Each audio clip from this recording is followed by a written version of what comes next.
రాష్ట్రాల్లో ఉన్నటువంటి అభ్యర్థులారా, ఉపాధ్యాయ ఉద్యోగమే మీ లక్ష్యమా? 2 తెలుగు రాష్ట్రాల్లో ఉన్నటువంటి అభ్యర్థులు అందరూ కూడా ఈ 2-3 నెలల్లో బాగా ప్రిపేర్ అవ్వండి, ఎక్స్ట్రాడనరీగా ప్రిపేర్ అవ్వండి. 2 తెలుగు రాష్ట్రాల్లో డిఎస్సీలు రెడీగా ఉన్నాయి. ఇది ఒక మంచి అవకాశం, అద్భుతమైనటువంటి అవకాశం. ఈ 3 నెలల్లో బాగా ప్రిపేర్ అవ్వండి. 30 సంవత్సరాలు సుఖపడండి. 30 సంవత్సరాలు మీ కుటుంబానికి లైఫ్ ఇవ్వండి. లెగవండి. ఒకవేళ మీరు మేల్కోకపోతే మీ జాబ్ ని పక్కమ్మటి వాళ్ళు గద్దం తన్నుపోయినట్టు తన్నుపోతారు. కాబట్టి బాగా ప్రిపేర్ అవ్వండి, ఎక్స్ట్రాడనరీ ప్రిపేర్ అవ్వండి. వీటి కోసం శ్రీ అను పబ్లికేషన్ అన్ని బుక్స్ మంచి ది బెస్ట్ ఆఫర్ తో మీ ముందుకు తీసుకొచ్చాము.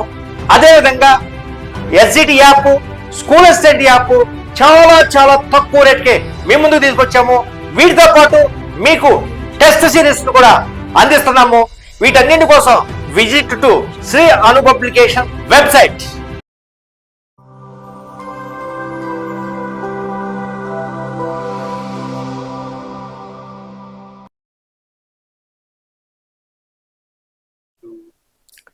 హా ఫ్రెండ్స్, 2 తెలుగు రాష్ట్రాల్లో ఉన్నటువంటి టెట్ డిఎస్సి మిత్రులారా, ఈ వీడియోలో నేను చెప్పబోయేటటువంటి ముఖ్యమైనటువంటి అంశం ఏంటంటే, నిన్న ఎస్సీ వర్గీకరణ మీద ఎక్స్ప్లెనేషన్ అడుగుతున్నారు పిల్లలు. ఏదంటే ఒకటి అయ్యేటప్పుడు ఒకటి డౌట్స్ రైజ్ అవుతున్నాయి మీకు. సో దానికి సంబంధించినటువంటి సమాచారం ఈ వీడియో ప్రతి ఒక్కరికి షేర్ అయ్యే విధంగా చూడండి, వైరల్ అయ్యే విధంగా చూడండి. ప్రతి ఒక్కరి యాప్ డౌన్లోడ్ చేసుకోండి. అను పబ్లికేషన్ ఛానల్ని సబ్స్క్రైబ్ చేసుకోండి. మిత్రులారా, ఇప్పుడు ఎస్సీ వర్గీకరణ నివేదిక వచ్చేసింది. ఇక్కడ డౌట్ ఏంటంటే, చాలా మందికి వచ్చేటటువంటి డౌట్ ఏంటంటే, కమిషన్ గడువు పొడిగించారు. కమిషన్ గడువు పొడిగించారు అంటే మరి నెల రోజుల వరకు ఏమి ఉండదు, అసెంబ్లీలో ప్రవేశపెడతానికి కానీ చట్టం చేయడానికి కానీ ఏమి ఉండదు అనేటటువంటి మీ డౌట్. ఇక్కడ మీరు పరిశీలించాల్సినటువంటి అంశం ఏంటంటే, కమిషన్ ఆ వ్యక్తి పదవీ కాలాన్ని పొడిగించారే కానీ రిపోర్ట్ అనేటటువంటిది వచ్చింది. మరి ఎందుకు పొడిగించారని మీరు అడగవచ్చు. రిపోర్ట్ వచ్చేసింది కదా, అతనితో పని అయిపోయింది కదా, మరి ఎందుకు పొడిగించారు, అవసరం ఏంటి అని మీరు అడగవచ్చు. సపోజ్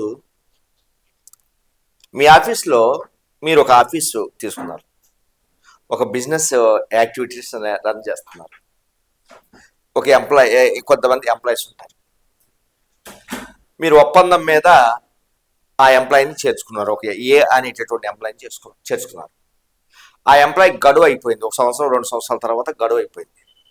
అయిపోయిన తర్వాత అతను నీ దగ్గరికి వచ్చి, నువ్వు బాస్ అయితే నీ దగ్గరికి వచ్చి ఏమంటాడు, సార్ నేను వెళ్ళిపోతాను సార్, నా టైం అయిపోయింది కాబట్టి నేను వేరే ఆపర్చునిటీ వచ్చింది, నేను వెళ్ళిపోతాను. నువ్వేమంటావు అప్పుడు? నో, నీతో ఇంకా కొన్ని పనులు ఉన్నాయి, నీవు ఇవ్వాల్సినటువంటి రిపోర్ట్స్ ఇంకా చాలా ఉన్నాయి. మాకు ఏమైనా డౌట్స్ వచ్చినప్పుడు కంపెనీ బ్యాలెన్స్ షీట్ కానీ అదేవిధంగా అకౌంట్స్ కాపీస్ కానీ ఇలాంటి కొన్ని డౌట్స్ ఉన్నాయి, అందులో 1 నెల కానీ 2 నెలలు కానీ ఉండండి అని చెప్తాం. ఇక్కడ కూడా సేమ్ అది. కమిషన్ అతని యొక్క గడువు అయిపోయినప్పటికీ కూడా రిపోర్టు రాజీవ్ రంజన్ గారు రిపోర్ట్ ఇచ్చినప్పటికీ కూడా ఆయనతో మరి ఇంకా ఏమన్నా ఉంటాయి పనులు.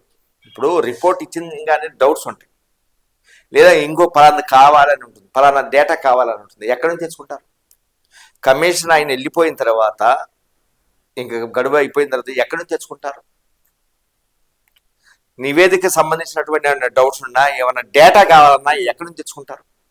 సో ఆ ఉద్దేశంతో 1 నెల గడువు పెంచారు. నెల గడువు పెంచారు అంటే ఆ రిపోర్టు సంబంధించిన కాదు, ఆయన యొక్క పదవీ కాలాన్ని పెంచారు. ఆయన యొక్క ఆఫీస్ కానీ పదవీ కాలం కానీ 1 నెల రోజులు ఉంటారు, తర్వాత క్లోజ్ అయిపోతుంది. సో అది అయితే ఇక్కడ నివేదిక వచ్చేసింది కాబట్టి ఈ 2-3 రోజులు దాని మీద స్టడీ చేస్తారు. నివేదిక మీద స్టడీ చేసి రేపు 17వ తారీఖున జరిగేటటువంటి మంత్రి మండలి సమావేశంలో, క్యాబినెట్ సమావేశంలో దానికి ఆమోద ముద్ర వేస్తారు. కేబినెట్ సమావేశంలో ఆమోద ముద్ర వేసిన తర్వాత నెక్స్ట్ మర్నాడు కానీ ఒక 2 రోజులు అటు ఇటు కానీ అసెంబ్లీలో బిల్లు ప్రవేశపెడతారు.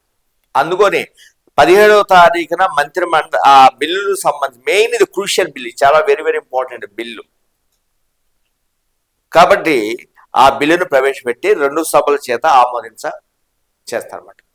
చేసి గవర్నర్కి వెళ్ళి ఇమ్మీడియట్గా మర్నాడు గవర్నర్ సైన్తో అది చట్టం అయిపోతుంది. కొన్ని ఎమర్జెన్సీ బిల్స్ ఉంటాయండి, అన్నమాట. ఆ ఎమర్జెన్సీ బిల్స్ని ఆపటానికి వీల్లేదు. సో దాంట్లో ఈ బిల్లుకి రకరకాల ముడిపడి ఉన్నాయి. ఓ డిఎస్సి కావచ్చు, ఇంకోటి కావచ్చు. వాళ్ళ ఎస్సీ పిల్లల యొక్క ఆ వర్గాల యొక్క ఆర్థిక స్థితులుగా తెలుసుకోవడానికి కావచ్చు, ప్రతిదీ కూడా ఆధారపడి ఉంటుంది.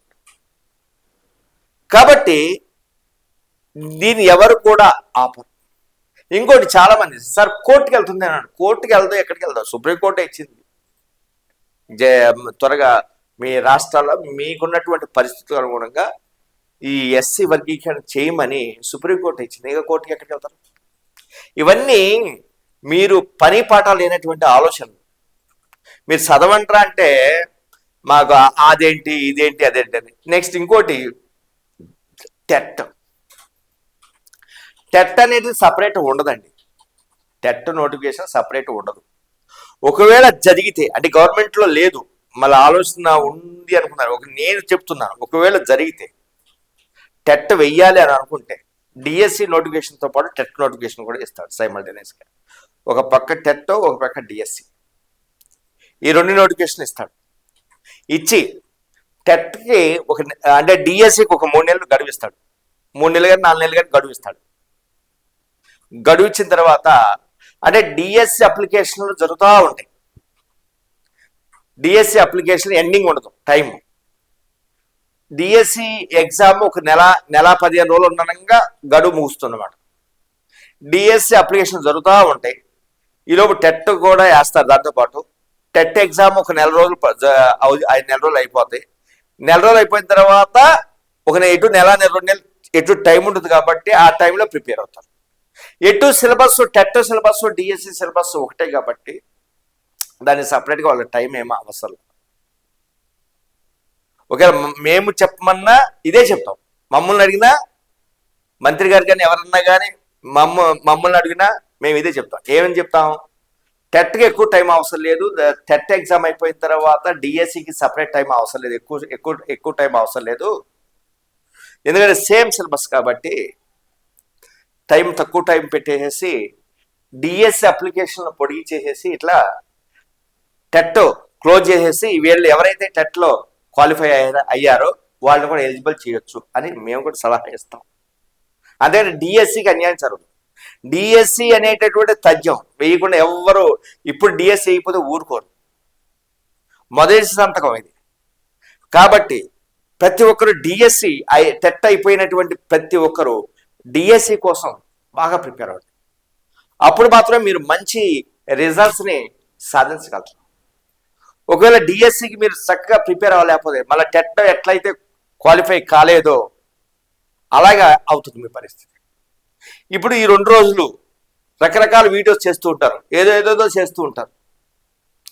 వాటిని నమ్మి మీరు పక్కదో పట్టారనుకోండి, మిమ్మల్ని భగవంతుడు కూడా కాపాడలేరు. కాబట్టి మీ పని మీరు చేసుకుంటే వెళ్ళిపోండి. 25వ తారీఖు అనుకుంటున్నా నేను డిఎస్సి 25వ తారీఖు అనేటటువంటి పక్కాగా డిఎస్సి నోటిఫికేషన్ వస్తుంది. కాబట్టి మీరందరూ కూడా బాగా ప్రిపేర్ అవ్వండి. నేను ఈ రోజు నుంచి ఈ స్కూల్ అసిస్టెంట్ వాళ్ళకి ఎకనామిక్స్ క్లాసులు నేను కొన్ని తీసుకుంటున్నాను. అదేవిధంగా రేపు మాపై హిస్టరీ క్లాసులు కూడా పెండింగ్ ఉండి, హిస్టరీ క్లాసులు ఈ వీడియోస్ అవి కూడా చెప్పిస్తున్నాము. అదేవిధంగా ఇంగ్లీష్ మీడియం ఫిజిక్స్ జరుగుతుంది. ఈ 2-3 రోజుల్లో biology English medium Telugu medium కూడా అయిపోతుంది. అదేవిధంగా మెథడ్స్ సంబంధించినటువంటి క్లాసులు పెండింగ్ క్లాసులు కూడా అయిపోతాయి. నేను ఇంకోటి కూడా చెప్తాను, మీరు ఎవరు కూడా ఇప్పుడు ఆఫ్లైన్ జోలికి వెళ్ళొద్దు. మీరు టైం వేస్ట్ చేసుకుని చదవకుండా ఆఫ్లైన్ రాయొద్దు. మేము ఆన్లైన్ 100 రూపాయలకి ఇచ్చేస్తున్నాం, టెస్ట్లు 100 రూపాయలకి ఇచ్చేస్తున్నాం. అదేవిధంగా యాప్ ఆల్ సబ్జెక్ట్స్ ఇచ్చేస్తున్నాం. స్కూల్ అసిస్టెంట్ 299 రూపాయలు, అంటే 300 రూపాయలకి ఆల్ సబ్జెక్ట్స్ చేస్తున్నాం. మీ బుక్స్ మీద ఆఫర్ ఇచ్చేస్తున్నాం. బుక్స్ మంచి మంచి బుక్స్, ఎన్సైక్లోపీడియా లాంటి బుక్స్ని రిలీజ్ చేస్తాం. అదేవిధంగా మెథడ్స్, స్కూల్ అసిస్టెంట్ మెథడ్స్ మంచి బుక్స్ని విత్ వర్క్ బుక్తో సహా రిలీజ్ చేస్తున్నాం. ఒక 2-3 రోజులు మీ ముందుకి తీసుకొస్తున్నాం. ఇన్ని మంచి బుక్స్ మీకు తక్కువ రేటుకి ఇచ్చినప్పుడు మీరు ఇంకొక చోటికి వెళ్ళాల్సిన అవసరం ఉంది. అను పబ్లికేషన్ బుక్స్ ఉంటేనే మీరు సక్సెస్ కాగలరు. అను పబ్లికేషన్ బుక్స్ మీ దగ్గర ఉంటేనే మీ పక్కమ్మటి వాళ్ళ కంటే కూడా మీకు ఎక్కువ మార్కులు రావడానికి అవకాశం ఉంది. మీరు ఈ పోటీ ప్రపంచంలో సక్సెస్ అవడానికి అవకాశం ఉంది. అంటే అలాంటి బుక్స్ని మీ ముందుకి తీసుకొచ్చాం. కాబట్టి వీటిని బాగా పూర్తిగా సద్వినియోగం చేసుకోండి. ప్రతి ఒక్కరు సద్వినియోగం చేసుకోండి. రోజుకు ఒక 500 నుంచి 1000 మంది మాకు కాల్స్ వస్తుంది. కాబట్టి మీరందరూ కూడా బాగా చేసుకోండి, బాగా స్టడీ చేయండి. ఈ 3-4 నెలలు మీరు బాగా కష్టపడితే విజయం మీదే. Thank you.